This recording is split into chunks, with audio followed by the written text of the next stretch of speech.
네, 이 시각 K스탁 두 분의 전문가와 함께합니다. 교보증권의 윤여민 멘토 그리고 신한투자증권의 이상경 멘토와 함께하겠습니다. 어서 오십시오. 네, 안녕하세요.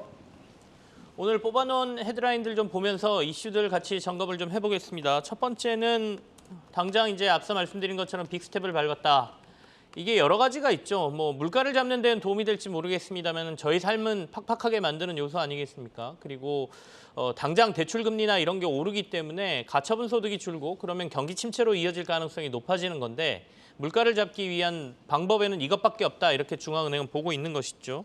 오늘 빅스텝 두 번째로 밟은 의미하고 시장에 미치는 영향 한번 분석해 보겠습니다. 이상경 멘토부터 얘기 좀 해볼까요? 네, 전체적으로 한국은행에서 기준금리 인상을 진행을 했고요. 시장 예상치에 부합하는 흐름이었습니다. 아마 인터뷰 이후에 시장에서 반응이 굉장히 중요할 텐데 시장 흐름은 따라가되 연내에 마치는 금리 수준을 3.5% 정도 예상을 하고 있고 미국 강달러에 대한 부분들 같은 경우에는 지속적으로 모니터링을 하되 국내로 유턴하는 자금에 대해서도 확인해 볼 필요가 있는 구간이다. 그래서 여전히 우려되는 부분은 강달러에 대한 부분에 대한 진행 속도 그리고 대외 여건이라고 하는데요. 저희가 경상수지 적자가 계속적으로 발생되는 구간이 연말까지 좀 이어질 것이다라고 보고 이런 부분들에 대해서 달러에 대한 부분들을 계속 모니터링을 하되 스텝에 대한 부분 같은 경우에는 미국의 금리 수준을 따라가되 국내의 여건을 굉장히 크게 모니터링하겠다. 그래서 아마 GDP 성장률이 아마 0.1% 올릴 때마다 지속적으로 감소되는 부분들이 있거든요. 그래서 이런 부분들을 반영을 하되 시장에서 본다라고 하면 아마 국내 GDP 성장률이 2.5% 정도 내외 나올 것 같은데 사실은 그 성장률에 맞추어서 금리 수준이 따라가야 하는데 여전히 그 수준을 뛰어넘는 금리 수준을 보여주고 있기 때문에 이런 부분들 같은 경우에는 한국은행에서는 계속적으로 고민을 하되 네. 시장에서 반응을 좀 살펴서 결정을 하겠다. 하지만 예전과 같은 외국인들 자금 유출에 대한 속도라든지 방향 같은 경우에는 아직까지는 우려할 상황은 아닌 것 같다라고 좀 결론을 내린 흐름이었던 것 같습니다. 어제 이제 IMF에서 세계 경제 성장률을 조금 하향했고 우리나라 내년 경제 성장률도 좀 하향을 했거든요. 이런 것들이 이제 각국 정부가 이렇게 급격하게 높이고 있는 금리 인상 속도 이런 것들이 반영된 것 아니겠습니까? 결국에는 사람들의 소비나 이런 것들이 줄고 침체의 가능성이 좀 높아진다 이렇게 봐야 될 것 같은데 그래도 금리를 이렇게 높인다라고 하면 우리가 뭐 수혜주 피해주 이렇게 표현하기는 그렇지만 좀 주목해서 봐야 될 업종이나 섹터가 좀 있을 것 같습니다. 윤여민 멘토께서는 어떻게 보고 계십니까? 일단은 지금 이제 금리가 인상이 되면서 사실은 좀 이런 뉴스가 나왔을 때 좀 성장주 쪽에서 약간의 좀 반등이 좀 나왔었죠. 사실은 네네. 이제 좀 금리가 인상이 됨으로써 사실은 뭐 성장에 대한 부분들 어떻게 보면 다시 한번 주목이 되다 보니까 성장주에 대한 부분들 특히 이제 오늘 아침에 좀 움직였던 게 뭐 엔터주라든지 IT 플랫폼 관련된 종목들이 좀 살짝 움직임이 좀 있었습니다만 뭐 아직까지는 제가 볼 때는 이제 뭐 13일에 좀 발표가 되는 CPI 관련된 부분으로 해서 약간의 좀 이제 관망세가 좀 뒤처진 모습이 좀 나오고 있는데 일단 고금리 이제 어떻게 보면 고물가 시대로 들어가게 되다 보면 결국은 이제 좀 다시 한번 주목받는 게 뭐 가치주 쪽에 대한 부분이 아닐까 좀 생각을 하고 있고요.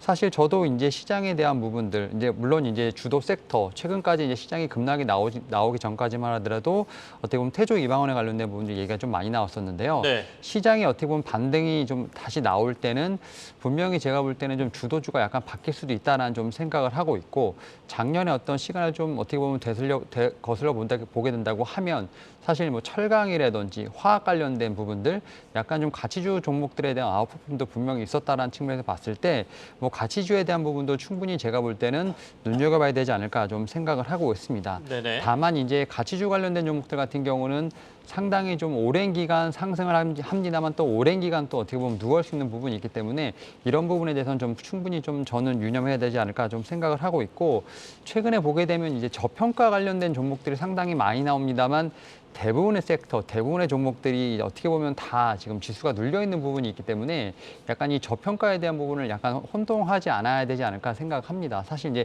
성장주로 분류되는 종목 같은 경우도 네. 지금 지수가 많이 좀 꺾이면서 주가가 많이 좀 떨어졌기 때문에 오히려 어떤 가치주에 대한 부분의 어떤 옥석거리도 상당히 중요합니다만 오히려 어떤 실적에 대한 부분을 좀 잘 어떻게 보면 좀 골라내면서 성장주 쪽에서도 좀 반등할 수 있는 종목들이 충분히 많다라고 생각이 들고 있기 때문에 어떻게 보면 좀 약간 밥의 전략이라 될 수도 있겠습니다. 근데 이제 어쨌든 반등하는 시점에서 주도주는 분명히 바뀔 수도 있다. 다만 좀 실적에 기인한 어떤 종목에 대한 부분을 좀 찾는 것이 중요하지 않을까 생각하고 있습니다. 말씀하신 것처럼 최근에 저희가 뭐 태조 이방원이라고 엄청 얘기했었는데 요즘 그 말 쏙 들어갔죠. 시장이 워낙 많이 빠졌고 뭔가 시장에 변화가 나타나는 조짐인데 오늘 앞서 이제 CG로 좀 나갔습니다. DB 금융투자에서 가치주에 좀 관심 가질 만하다라고 해서 가치주의 어떤 포트폴리오를 제시를 했거든요. 근데 윤여민 멘토가 말씀하신 것처럼 가치주라는 게 기업의 펀더멘털보다 좀 많이 떨어져 있다. 이거 사놓으면 나중에 오르긴 오를 거다라는 관점인데 이제 언제 오르냐가 문제지 않습니까? 그리고 이렇게 시장이 빠지면 가치보다 빠진 주식들은 엄청 많죠. 근데 그중에 뭘 고르느냐 다 가치주일 수도 있거든요. 그래서 시장이 빠지면 가치주에 주목하자라는 얘기는 많이 나오는데 정말 이 전략이 맞을까? 이거는 사실 개인 투자자 입장에서 좀 고민이 되는 시점이에요.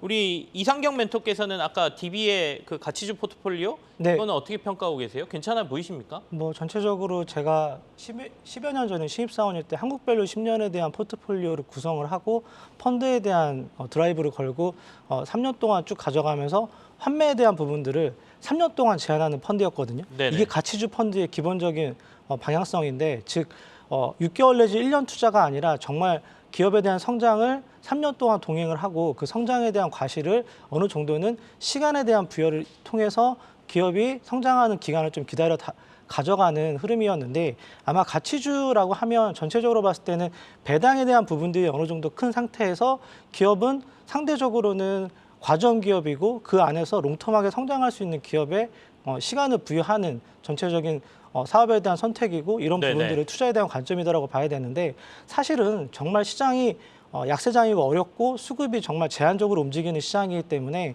성장주에 대한 밸류에이션이 부담이 되고 전일 그런 부분들이 미국 시장에서 좀 보여주는 부분들이 있었거든요. 그런 돈들이 뭐 최근에는 상대적으로 좀 바스켓이 비어져 있는 종목에 대한 뷰를 좀 가져간다든지 혹은 부담이 없잖아요. 상대적으로 주가가 많이 빠져 있기 때문에 여기서 빠져봐야 얼마나 더 빠지겠냐라고 하는 관점에서 PBR, 북밸류에 대한 부분들을 가지고 들어가는 흐름이거든요. 근데 아시겠지만 철강업종이라든지 통신업종 그리고 보험업종 같은 경우에는 상대적으로 연을 기준으로 주가가 움직이는 기간은 뭐 한두 달 정도밖에 안 되거든요. 배당에 대한 부분들을 가져갈 때 네. 연말 혹은 연초에 대한 이런 부분들을 좀 가져가는데 이런 부분들을 관심은 가지되 말씀드린 대로 내가 정말 시간을 정말 중장기적으로 크게 본다라는 선택이 아니면 현재는 피해가는 정도에 대한 업종에 대한 선택이지 시장에서 어느 정도 수익률을 내가 만회하겠다라는 관점은 상대적으로 좀 제한적이지 않냐라고 생각을 하고 있습니다. 알겠습니다. 이 가치주의 대가라고 불리는 시장의 분들이 계시죠. 그런 분들은 굉장히 끈기가 강한 분들입니다. 난 이거 말고는 없어라고 생각하시고 다른 거 안 보고 가시는 분들이어서 개인 투자자들이 그 정도의 끈기를 갖지 않는 이상 가치주 투자했을 때 수익을 내기가 만만치 않다는 의견도 있으니까요. DB에서 나온 종목들이 안 좋다는 얘기가 아닙니다. 분명 펀더멘탈에 비해서 주가가 좀 과도하게 하락한 면이 있으니까 그 포트폴리오 보시면서 자신의 투자 생각과 함께 결정을 하시면 좋을 것 같습니다. 두 번째 이슈로 넘어가 보죠.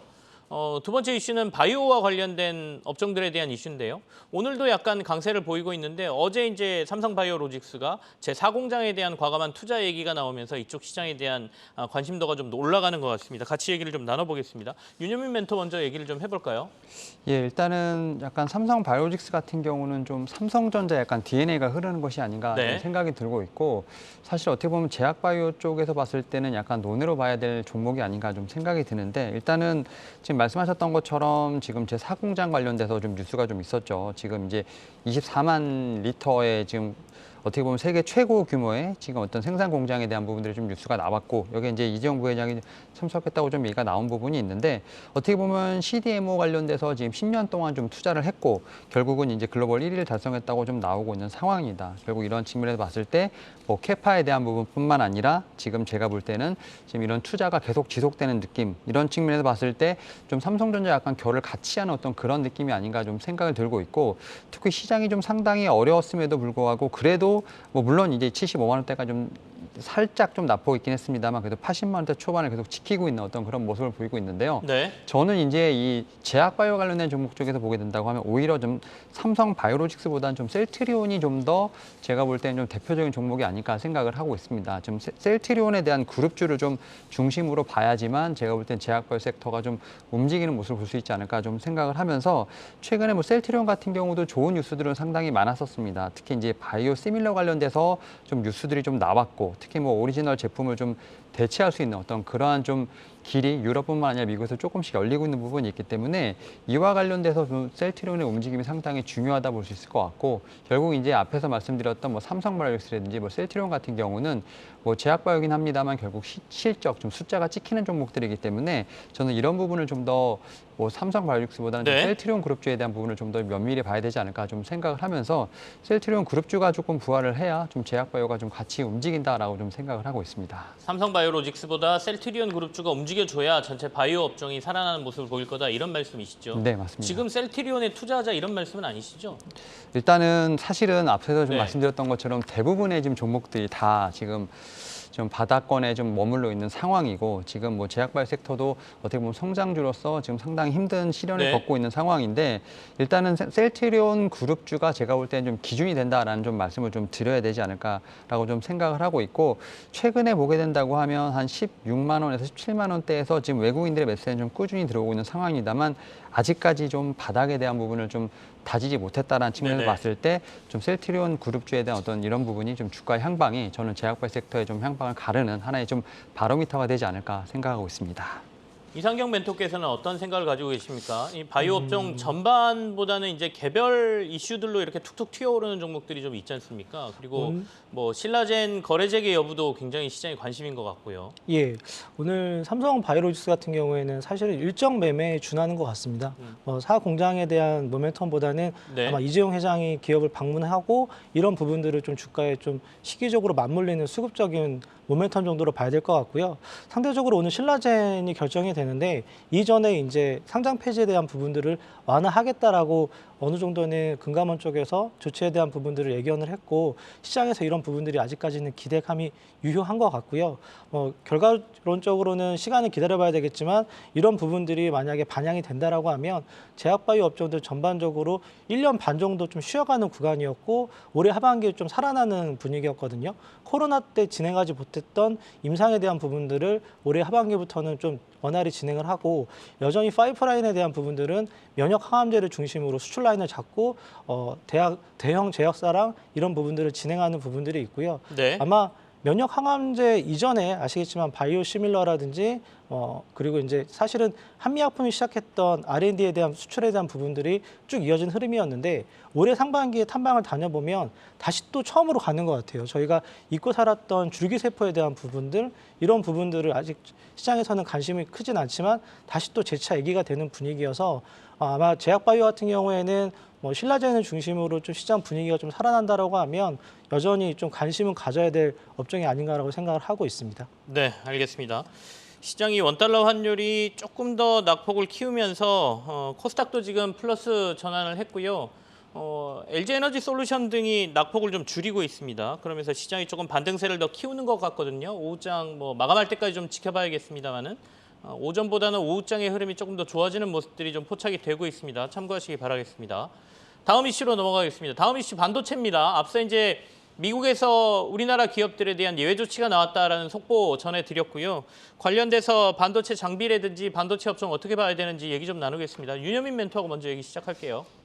예, 제가 이제 최근에 반도체 섹터를 좀 다시 한번 좀 말씀을 드리고 있는데 일단은 좀 보유하신 뭐 종목이 있다면 그 종목에 대해서는 좀 물량을 좀 계속해서 가져가야 된다는 말씀을 드렸고 다만 이제 반도체 섹터 내에서도 분명히 옥석 가리기가 좀 필요하지 않나라는 좀 말씀을 드렸었는데 저는 이제 반도체 섹터 내에서 그래도 좀 모멘텀이 있는 섹터가 두 가지 정도가 있지 않을까 좀 생각을 하고 있습니다. 특히 이제 3분기 지금 어닝 시즌이 좀 다가오다 보니까 3분기 어닝 시즌과 관련돼서 지금 계속 얘기가 나오고 있는 게 게 PCB 쪽이 아닌가 좀 생각이 듭니다. 뭐 대표적으로 뭐 심텍이라든지 뭐 대덕전자 같은 종목들 지금 어떻게 보면 3분기 어닝 시즌 관련돼서 좀 많이 얘기가 나오고 있는 상황이죠. 기회에 비해서 너무나 저평가돼 있다는 어떤 리포트들과 함께 사실 오늘 같은 장에서도 좀 힘을 내주고 있다고 볼 수 있을 것 같고, 그리고 두 번째로 이제 DDR5 관련된 종목들이 다시 한번 좀 반등에 나서고 있다고 볼 수 있을 것 같습니다. 특히 이제 인텔 측에서 CPU, 특히 이제 DDR5 관련돼서 지금 지원할 수 있는 서버용 CPU 관련돼서 사실 일정 관련된 부분들이 계속 좀 불투명했던 부분이 사실이었는데요. 최근에 이제 한국에서 좀 인터뷰가 나왔고 이와 네. 관련된 일정들이 어느 정도 좀 구체화되려는 좀 모습이 보이다 보니까 관련된 종목들이 다시 한번 좀 반등에 나서는, 하지만 이런 종목들 대부분 다 제가 볼 땐 실적 관련된 부분에서는 어느 정도 좀 잡히고 있다. 특히 이제 PC용 쪽에서 DDR5 좀 매출은 잡히고 있는 부분이 있기 때문에 서버용으로 분명히 매출이 잡히게 된다고 하면 어떻게 보면 좀 매출이 레벨업 될 수 있는 부분이 있기 때문에 이러한 측면에서 이렇게 좀 이슈가 있거나 좀 실적 관련된 이슈가 있는 종목들 같은 경우는 좀 반등에 나오고 있다고 말씀드릴 수 있을 것 같고, 다만 이제 메모리 관련된 종목들 같은 경우는 좀 메모리 현물가가 조금 올라와야 되는 상황이기 때문에 사실은 좀 반등에 대한 부분이 그렇게 강하진 않다라고 보실 수 있을 것 같습니다. 다만 이제 지난주부터 반도체 섹터에 조금씩은 이제 수급이 들어온다는 점에서 봤을 때 그래도 일단은 매일매일 수급적인 측면에서 봤을 때 반도체 섹터가 조금은 좀 시장의 중심으로 들어오고 있는 부분이 있기 때문에 일단 관련돼서도 분명히 선순환이 돌고 있겠습니다만 이제는 좀 계속 봐야 할 시점이 아닌가라는 좀 생각을 하고 있습니다. 이상경 멘토는 어떻게 보십니까? 이제 반도체 업종 내에도 워낙 분야가 다양하고 그날 흐름에 전체 반도체가 움직인다 그래서 다 같이 움직인 건 아니지 않습니까? 그러니까 전체 이슈하고 그다음에 지금 좀 반도체 업종이 살아난다 그러면 어디부터 먼저 움직일지 좀 짚어볼까요? 뭐 전체적으로 TSMC가 보여줬던 실적에 대한 부분들, 그리고 삼성전자가 연을 기준으로 TSMC보다 뒤처지는 상반기 흐름을 보여줬다라고 하는 부분들이 국내 시장에 좀 우려가 되는 부분이고, 미국에서 어느 정도는 미중 무역 분쟁에 대한 부분들을 좀 끌고 가면서 대만을 통한 견제, 그리고 국내에 대한 반도체 수출에 대한 부분들을 제한적인 부분들이 좀 있었는데, 상대적으로 국내 메모리 쪽에서는 좀 기회적인 요인이 좀 있을 것 같아요. 어찌됐든 전일 마이크론이 보여줬던 흐름들이라든지 미중 무역 분쟁을 통해서 장비나 소재 업종 쪽에서는 충분히 기회적인 측면이 있을 것 같고요.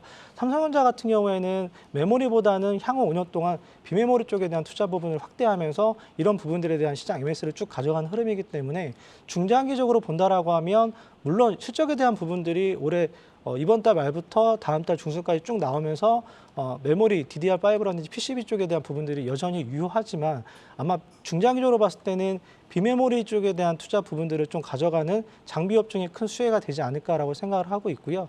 대표적으로 국내에서는 아시겠지만 DB하이텍이라든지 한미반도체 쪽에서 어느 정도 시장에 대한 MS를 좀 확대시켜야 될 부분들이 있고, 네. 아마 삼성바를 들어올 수 있는 동진세미캠 같은 경우도 시장에 대한 부분들을 좀 관심 있게 좀 지켜봐야 되지 않냐. 여전히 업종을 놔두고 본다라고 하면 반도체 업종 같은 경우에는 투자하기는 굉장히 좀 어려워요. 왜냐하면 실적이 좋다라고 하면 업종이나 기업들은 그걸 미리 선반영해서 주가가 좀 빠져 있는 상태고, 업종 사이클이 굉장히 안 좋다라고 하면 그 기간을 견디고 나서 오히려 좋아지는 시점 전후로 해서 주가가 좀 올라오는 흐름이거든요. 그래서 국내를 대표하는 산업이고 이런 부분들에 대해서는 관심을 쭉 가져가는 흐름인데, 상대적으로 투자자 입장에서는 그런 기업들이 실적과 수익과 연결되는 부분들은 계속해서 좀 굉장히 좀 어려운 시점을 가져와야 되지 않냐라고 생각을 하고 있습니다. 어렵습니다. 그러니까 반도체 투자가 좀 어렵다라는 말로 저희가 좀 이해가 되는데 일단은 오늘 미국에서 발표된 그 유예 조치, 1년간 유예 조치 때문에 시장은 나쁘지 않습니다. 오늘 삼성전자 지금 1% 정도 오르고요. SK 하이닉스는 3%가량 주가가 좀 오르고 있고, 관련된 부품 장비주들도 좀 오늘 강세를 좀 보이고 있는데, 당장 이제 내일 만약에 미국에서 필라델피아 반도체 지수가 뚝 떨어진다든지 아니면 주요 반도체 기업들의 주가가 안 좋다라고 하면 그 영향을 내일 또 저희 국내 반도체 업체들이 받을 테니까요. 쉽사리 접근하기 힘든 시장인 건 맞는 것 같습니다. 자, 다음 이슈 한번 넘어가 보죠. 저희가 뽑은 다음 이슈는 넷마블 얘기입니다. 이게 비단 넷마블만의 얘기는 아니에요. 그러니까 게임주들 전반적으로 요즘 굉장히 주가가 안 좋기 때문에 넷마블을 중심으로 게임주 전체 얘기를 좀 해보겠습니다. 넷마블 이거 어떻게 봐야 되나요? 윤여민 멘토부터 얘기해 볼까요? 결국 이제 이 성장주에 대한 부분들, 특히 이제 IT 플랫폼, 특히 뭐 메타버스, AI와 관련된 어떤 섹터들과 좀 같이 좀 묶어서 봐야 될 것으로 보이고 있는데, 일단은 계속해서 주가가 좀 하향 조정되는 어떤 리포트들이 많이 나오고 있죠. 이런 측면에서 사실 실적에 대한 악영향이 좀 상당히 크게 좀 작용하지 않았나 좀 생각이 들고 있고요. 특히 이제 이 이 대부분의 증권사들이 지금 다 목표를 하향 조정하는 모습을 보면서 결국 이제 게임주 내에서도 어떻게 보면 옥석 가리기를 확실히 할 필요가 있다는 좀 생각이 드는데요. 일단은 지금 저는 게임주가 이제 어떻게 보면 이제 해외로 좀 진출을 많이 하는 부분이 있기 때문에 사실은 뭐 북미라든지 유럽 쪽으로 좀 이제 눈길을 돌린 게임사들 같은 경우는 그래도 반등에 대한 어떤 분명히 모멘텀이 있지 않을까라는 좀 생각을 하고 있고 우리가 예상하는 뭐 강달러에 대한 효과도 분명히 누릴 수 있다라는 좀 생각이 들고 있는데요. 이러한 측면에서 봤을 때 게임주에서 저는 이제 분명히 이런 좀 옥석가리가 좀 필요하지 않나 좀 생각을 하고 있고 특히 이제 우리나라 같은 경우는 이제 모바일 MMORPG 쪽에서의 어떤 성장이 좀 있었기 때문에 이런 부분을 통해서 좀 지적재산권 이런 쪽에서 어떻게 보면 이런 쪽으로 좀 게임이 나오는 그런 종목들에 대한 옥석가리가 좀 분명히 필요하지 않을까 좀 생각을 하고 있는데요.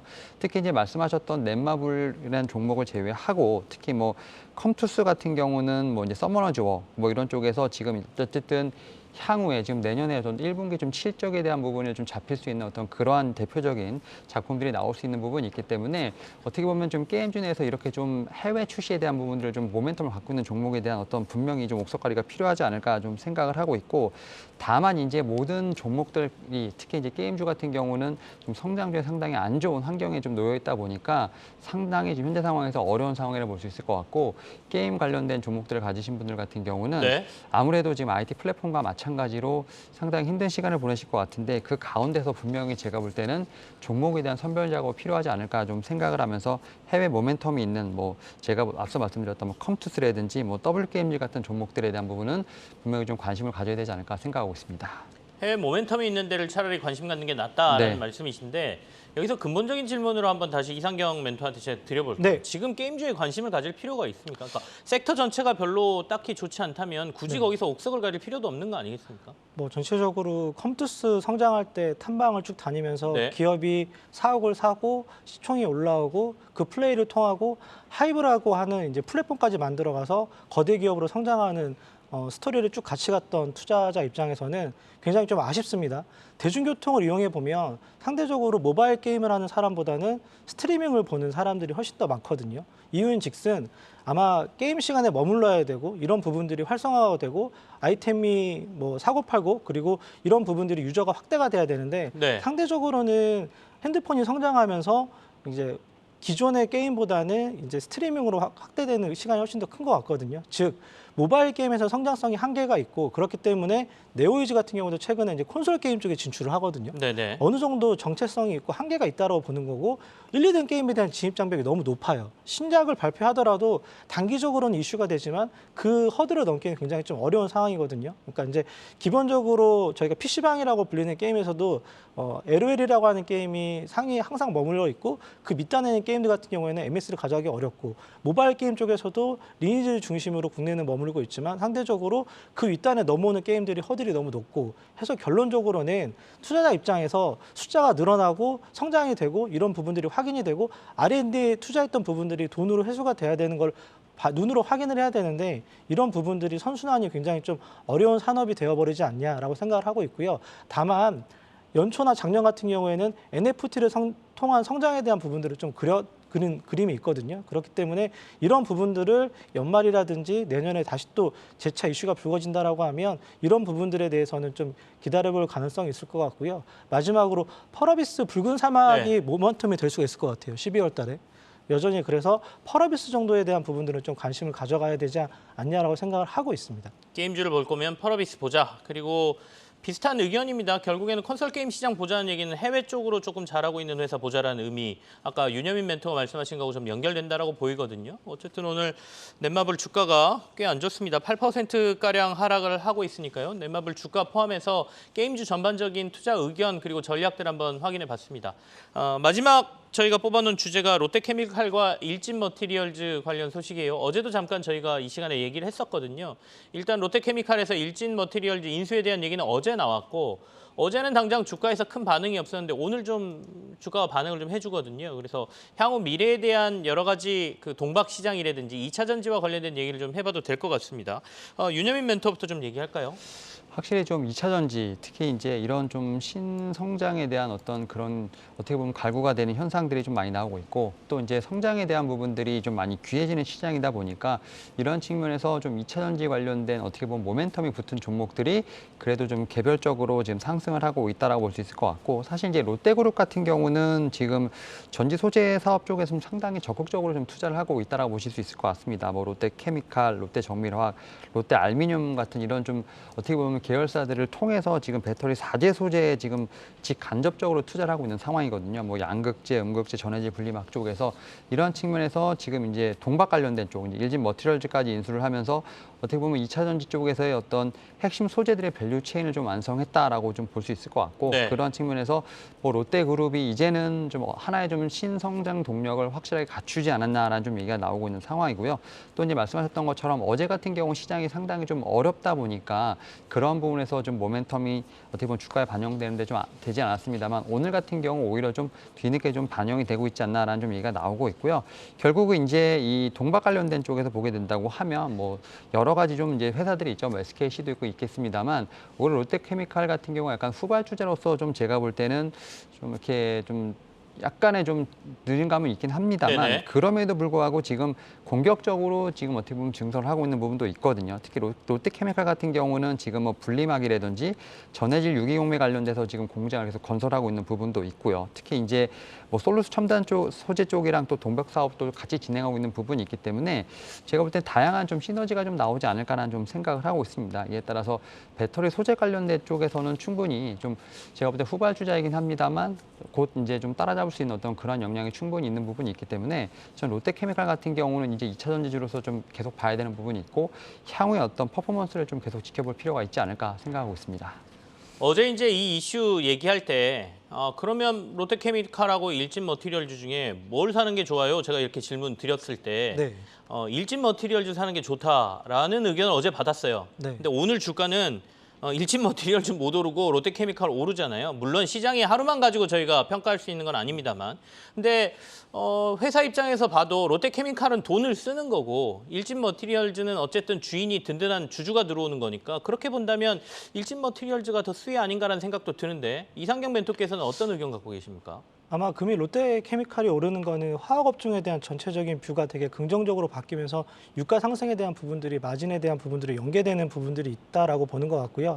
LG화학을 중심으로 롯데케미칼 과거에는 호남석유화학을 인수한 기업이거든요. 인수한 이후에 주가 아웃퍼포먼스 3배 정도 성장을 했고요.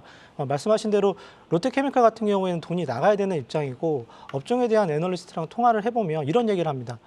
네이버는 굉장히 비싸게 주고 샀고 롯데케미칼은 합리적인 가격으로 산 것 같다. 주가도 어느 정도 빠져 있는 상태에서 동박에 대한 MS는 아마 향후에는 국내 업계 최상위권으로 올라갈 가능성이 있고 캐파에 대한 부분들은 증설을 하되 말레이시아 쪽에 통하는 전기료에 대한 감산 그리고 캐파 증설은 2년 내지 3년이 걸린다라고 하면 네. 아마 롯데 쪽에서 충분한 자금 여력이 있기 때문에 국내보다는 유럽에 대한 교두보를 갖고 있는 말레이시아 쪽에 추가적인 증설에 대한 가능성이 있고 군산 공장과 포항 공장에 대한 부분들은 아마 확대될 가능성이 있다라고 보는 흐름이 좀 있는 것 같아요. 그래서 아마 이제 일진 같은 경우에는 모멘텀에 대한 이제 희석과 해소에 대한 부분들이 좀 반영이 되는 것 같고 롯데 같은 경우에는 앞선에 말씀한 대로 유가에 대한 상승 부분 그리고 업종에 대한 기대감이 좀 반영이 되면서 좀 수급적인 바스켓이 좀 채워가는 흐름인 것 같고요. 아마 이번 실적도 굉장히 좀 좋다라고 보는 것 같아요. 상대적으로. 왜냐하면 상반기 실적이 IT 업종과 자동차 업종에 대한 긍정적인 뷰가 있다라고 하면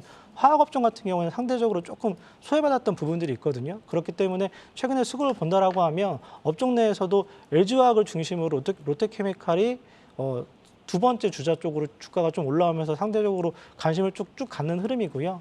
아마 결론적으로는 롯데케미칼이 오늘 같은 경우는 아웃퍼폼이 크지만 네네. 일진 같은 경우는 좀 계속적으로 동박에 대한 가격 정가가 되면서 꾸준히 증설에 대한 부분들이 맞물린다라고 하면 아마 양쪽 그룹 다 긍정적인 흐름이 좀 이어질 것 같습니다. 알겠습니다. 일단 오늘의 롯데케미칼의 주가 상승이 단순히 일진 머티리얼즈의 인수만 가지고 올라가는 건 아닌 것 같다. 화학업종 전반에 대한 긍정적인 뷰가 같이 작용하는 것 같다. 이 분석을 해주셨습니다. 그 얘기가 어떻게 보면 합리적인 의견이실 수 있다 생각돼요. 왜냐하면 만약에 인수와 관련된 거였으면 어제 주가가 굉장히 강하게 갔어야 되는데 어제는 또 반응을 안 하고 오늘 이렇게 가고 있으니까요. 오늘 그리고 시장의 또 하나 특징이 알톤 스포츠라는 상장사가 거의 상한가 가 있지 않습니까? 이게 폐배터리 관련 사업에 진출한다는 얘기가 나오면서 그런 것 같은데 폐배터리 관련주들 오랜만에 얘기를 좀 해볼까요? 윤여민 멘토 얘기 좀 해주실래요? 일단은 이제 성일하이텍에 대한 어떤 이제 상장 전후로 해서 폐배터리 네네. 관련된 이슈가 좀 상당히 강했죠. 특히 이제 2차 전지 쪽에서 어떤 성장에 대한 모멘텀이 있었고요. 그 부분을 좀 폐배터리가 좀 이어받았죠. 특히 이제 2차 전지가 좀 사용된 이후에 4년에서 5년 정도 보면 이제 폐배터리 쪽에서 사이클이 좀 오다 보니까 이와 관련돼서 이제 법제와 관련된 좀 뉴스도 있었고요. 이런 측면에서 오늘 지금 알톤 스포츠 같은 경우는 지금 이제 폐배터리 특히 이제 자전거 관련돼서 제가 볼 때는 좀 이제 모멘텀을 얻고 좀 상승하는 부분이 있지 않나 좀 생각을 하는데 결국은 시장에서는 어떻게 보면 좀 이슈와 관련된 부분들 특히 이제 성장에 관련된 이슈에 좀 상당히 목마르지 않나라는 좀 생각이 들고 있고 네. 특히 이제 3분기 때 지금 이제 2차전지 쪽에서 지금 이제 어떻게 보면 투자와 관련된 좀 조사를 했을 때 뭐 LNF가 좀 압도적으로 좀 1위를 좀 기록을 하면서 상당히 한 7천억대 정도의 좀 투자가 이루어지고 있고 지금 성일하이텍 같은 경우도 2천억대 이상의 지금 투자가 이루어지면서 결국은 지금 상황에서는 어떻게 보면 상당히 혹한기를 좀 가고 있는 상황입니다만 다시 좀 시장이 반등했을 때 좀 매출을 증대할 수 있는 그런 부분으로 해서 지금 2차 전지 특히 이제 폐배터리 쪽도 지금 계속해서 네. 투자를 지금 진행하고 있다는 점에서 봤을 때 충분히 관련된 종목들에 대한 어떤 관심은 필요하지 않나 생각하고 있습니다. 알겠습니다. 시장이 비교적 안 좋은 상황에서도 그나마 매기가 살아있는 업종이 배터리 시장입니다. 2차 전지하고 폐배터리하고는 관심들이 좀 살아있으니까요. 관련 이슈가 나오거나 재료가 나오면 그래도 반응하는 시장이죠. 그래서 관심을 좀 두고 폐배터리까지 좀 살폈습니다. 두 분과는 여기서 마무리를 할게요. 윤여민 멘토 그리고 이상경 멘토와 함께했습니다. 고맙습니다. 감사합니다.